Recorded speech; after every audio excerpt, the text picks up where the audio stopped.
अस्सलाम वालेकुम रहमतुल्लाहि ताला व बरकातुहू। आज हम एक ऐसे अजीम नेमत के बारे में बात करने जा रहे हैं जिसके बिना आज की ज़िंदगी का तसव्वुर करना भी मुश्किल है और वो है इंटरनेट। जब हम अपने मोबाइल या लैपटॉप पर इंटरनेट इस्तेमाल करते हैं तो अक्सर ये महसूस होता है जैसे ये कोई गैबी ताकत हो या आसमान मौजूद सैटेलाइट के ज़रिए सीधे हमारे पास पहुँच रहा हो।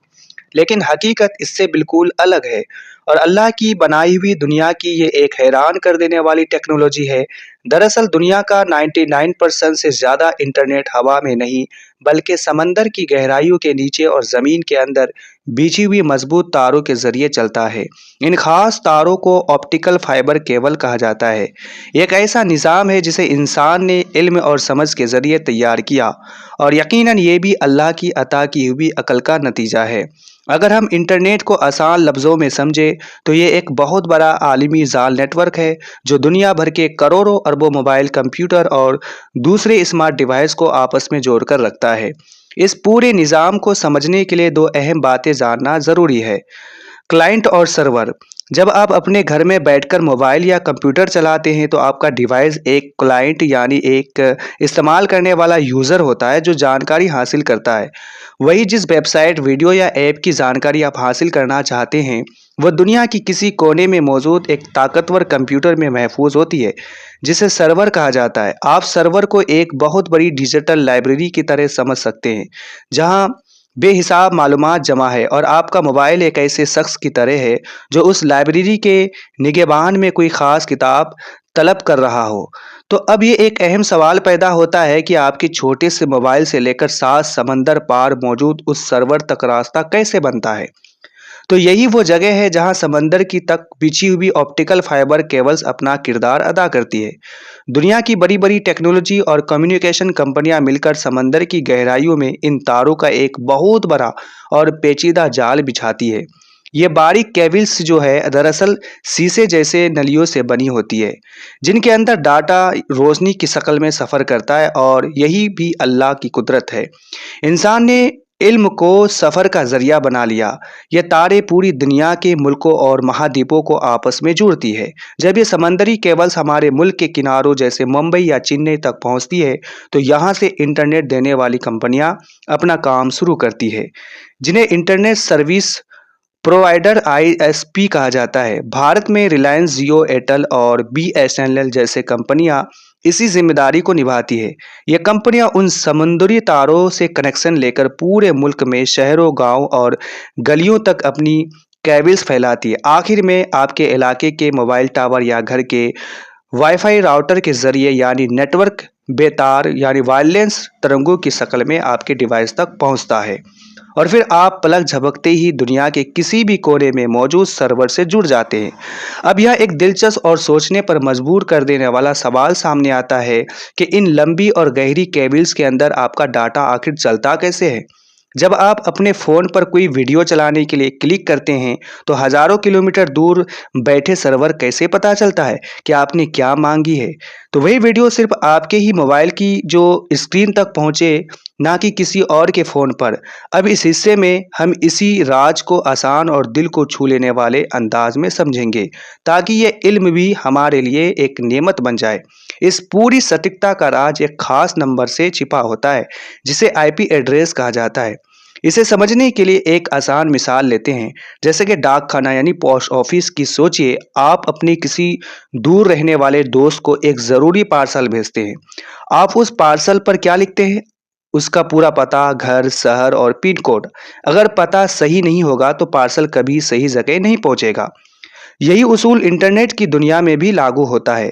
इंटरनेट से जुड़े हर डिवाइस, चाहे आपका मोबाइल हो, लैपटॉप हो, स्मार्ट टीवी या दुनिया के किसी कोने में रखा सर्वर, सबका अपना एक अलग और यूनिक नंबर होता है। यही नंबर उसका आईपी एड्रेस कहलाता है। जब आप इंटरनेट चालू करते हैं तो आपकी टेलीकॉम कंपनी आपको एक अस्थायी टेम्पररी आईपी एड्रेस देती है। जब भी आप ब्राउज़र में कुछ सर्च करते हैं तो आपकी जो रिक्वेस्ट के साथ ये आईपी एड्रेस भी सर्वर तक पहुंचाता है। तो इससे सर्वर को साफ समझ आ जाता है कि उसे जवाब डाटा यानी वापस किस पते पर भेजना, यानी आपके ही डिवाइस पर।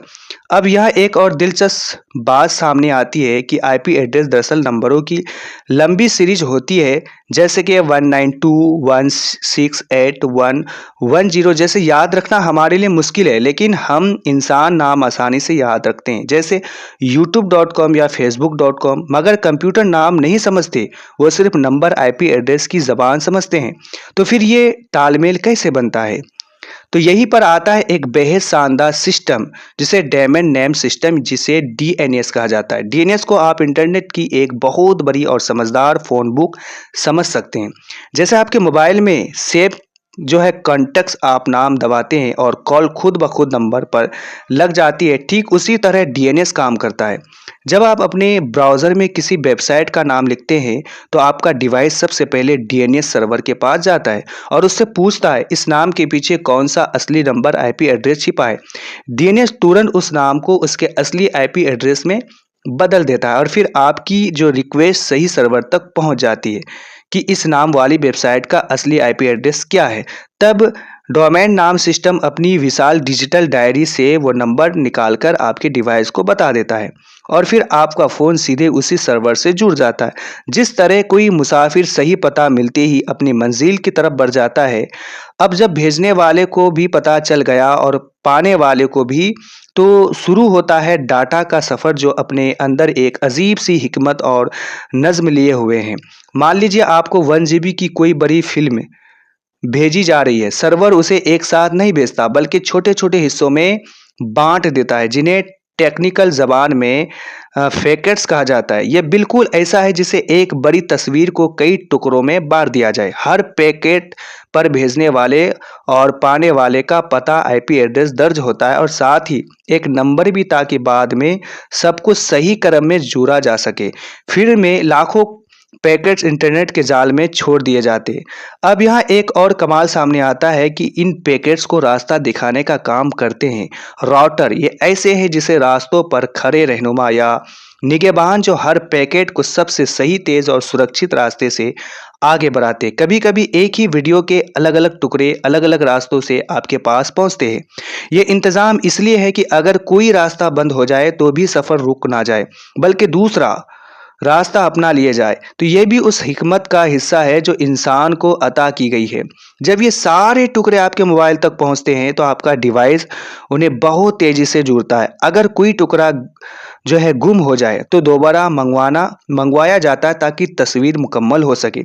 और जब सब कुछ जुड़ जाता है, तब एक पूरी वीडियो, गाना या वेब पेज या आपकी स्क्रीन पर सामने आ जाता है। सबसे हैरान कर देने वाली बात यह है कि इतनी तेज़ी से होता है कि 1 सेकंड के जो है हावर्ड हिस्से में सब कुछ पूरा हो जाता है। इसलिए हमें लगता है जैसे हमने क्लिक किया और चीज़ों फ़ौरन सामने आ गई, जैसे कि कोई जादू हो।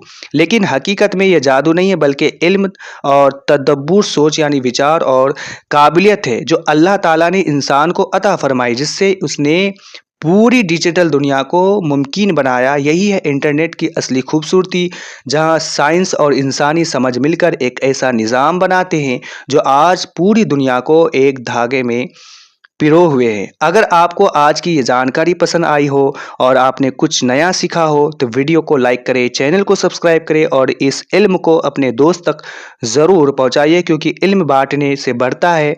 कमेंट करके बताइए कि आप अगला वीडियो किस टॉपिक पर देखना चाहते हो। इसी तरह के दिलचस्प और मालूमाती वीडियो के साथ हम फिर हाजिर होंगे। तब तक के लिए अपना ख्याल रखिए। अस्सलाम वालेकुम रहमतुल्लाहि व बरकातहू।